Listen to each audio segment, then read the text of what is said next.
Hello Redditors, welcome back to Tales Against Humanity. Now, let's get started. In today's episode, users don't listen. Port forwarding fail. I restarted it recently. Can't we just go home? Corollary to the post from earlier today. Users also don't listen that doing ABC will lead to Zis when they want Zis to happen. I work in a pseudo-technical role in a decidedly non-technical department in a large health-related corporation. The team is all work from home and spread across the country. I've been nominated as the unofficial report maker for the department, since I figured it out a bit. Was tasked with making a new report that breaks up a longer string into smaller strings, so we can pivot table out the smaller strings. Apologies for vagueness. Well, there's nothing much groovy in the report program, especially for string manipulation, but I can make it include an Excel formula as text, yay. So being the helpful nerd that I am, I filled out a bunch of the columns with formulas to split the text, and then made a macro to make it usable. Otherwise, it's just the Excel formula copied as text into every row, all the way down low. It also has some quality of life stuff to space things out and so forth. $me, during a meeting, hey everyone, here's the report for the new workflow that'll be rolled out in a few weeks. I made a marvelous macro that makes these horrible-looking columns with Excel formulas into actual information. I click the button, and the drab mass of words and numbers and equals I for XXX morph and stretch into readable and, okay, still drab, but readable information all calculated and spaced out and ready for the pivot table. $me, Kay, just let me know if you want this, and I'll send you the code, and then we can get together so I can put it in Excel and make the button for you. Everyone wants it awesome. I pop the code into a Word document and send off my marvelous macro. About half of them take me up on adding it to Excel. Okay, that's fine, they're busy, or I misread the room. Whatever, it makes my life easier. I'd convince the two people I work with most closely, so at least I'm no longer getting info from reports copy / pasted into invisible IM. Because Microsoft Teams is stupid, and if you paste black text it stays black, even in dark mode. So the macro changes all the text to automatic color so I can actually see it in Teams. It is an understatement to say that I absolutely, 110% detest Teams. 2 weeks later, the reports come up in a meeting. I mention the macro offhand to remind people it exists and I can add it for them. I really just want to make their lives easier. Come on, people. But I keep it low-key. Most of the reports work okay without the macro, but this new key report really needs it. $BM, Busy Manager. That marvelous macro looks awesome. It'll really come in handy for these reports when the new workflow gets going. I save your email into a folder in my Outlooks, so I'll have it when I need it. $me? Oh, air. Well, you know. That's just the code. For it to work, I can put it in Excel for you. Just let me know. A little later in a side IM, I offered to pop the code into Excel for $BM. She agrees, but we aren't able to get a time right then, and she doesn't get back to me. Again, whatever. If she wants it, she'll let me know, right? 2 more weeks later, $BM after asking me to call. Hey, I was trying to run that report. I know I saved that email from you in my Outlook. $me? Sure, no problem. That's just the code. I have to put it in Excel for it to work. Do you have time to share your screen? $BM. Distracted by multitasking. But I have your email and there's a Word doc attached. $me? Yup, Excel. It has to go in a certain spot. Silence. $me. Just, do you have a minute now to share your screen? You'll see when I do it. Excel has to see it. Yes, I was babbling. No, not proud of it at all. Please just let her understand so I can get this stinking button in her Excel. $BM. I can see the light bulb from across the country. Oh, about 6 minutes later. She has a new pretty little button at the top of her Excel sheets. 2 actually, I was feeling generous and gave her 1 for the pivot chart creating macro too. Story 2. Port forwarding fail.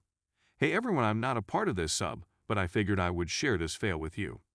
I'm helping a friend who just set up a home server with some port forwarding. Insistent that RDP be open from the outside, I explain that being a well-known port, it is attacked very often and should at least be changed to something different. He said he made the registry change and it was working with a new port. Me working in IT for almost 20 years and not trusting people, decided to run an intensive TCP port scan with ZenMap. To my horror, 3389 remained open, to which point I messaged him saying 3389 is open. I can still RDP over 3,389 and I'm receiving a login prompt for his server. Annoyed with my concern, he told me to stop looking at his network, which being the ass that I am told him to fix it and I would stop. Well, I gave him some time after explaining why again it was a bad idea to have it on the default port, and I ran another scan.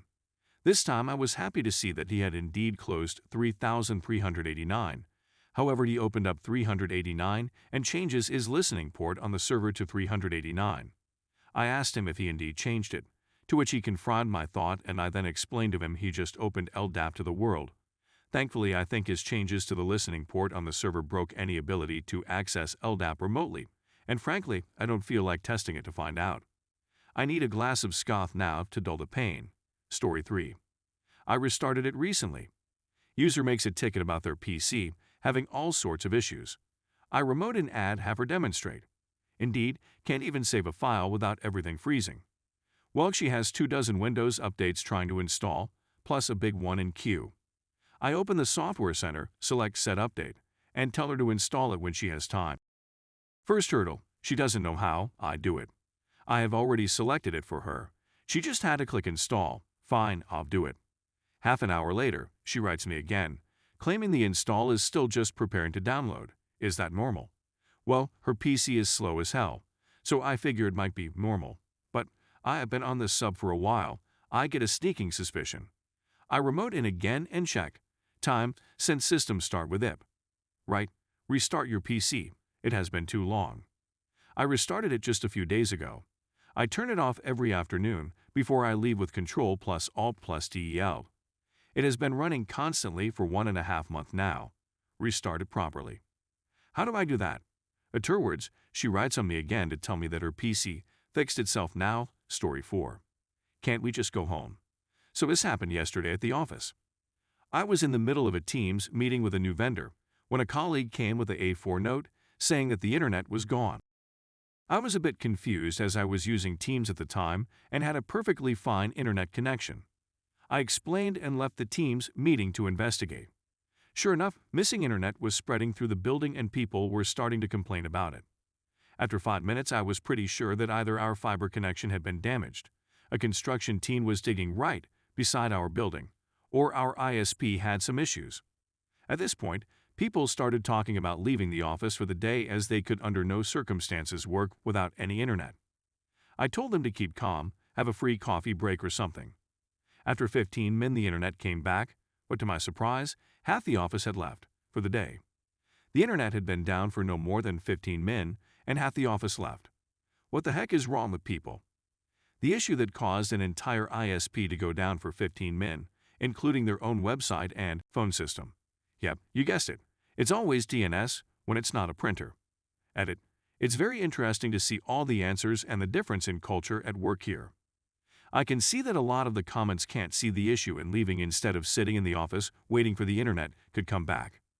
My point in this is because people left after 15 minutes.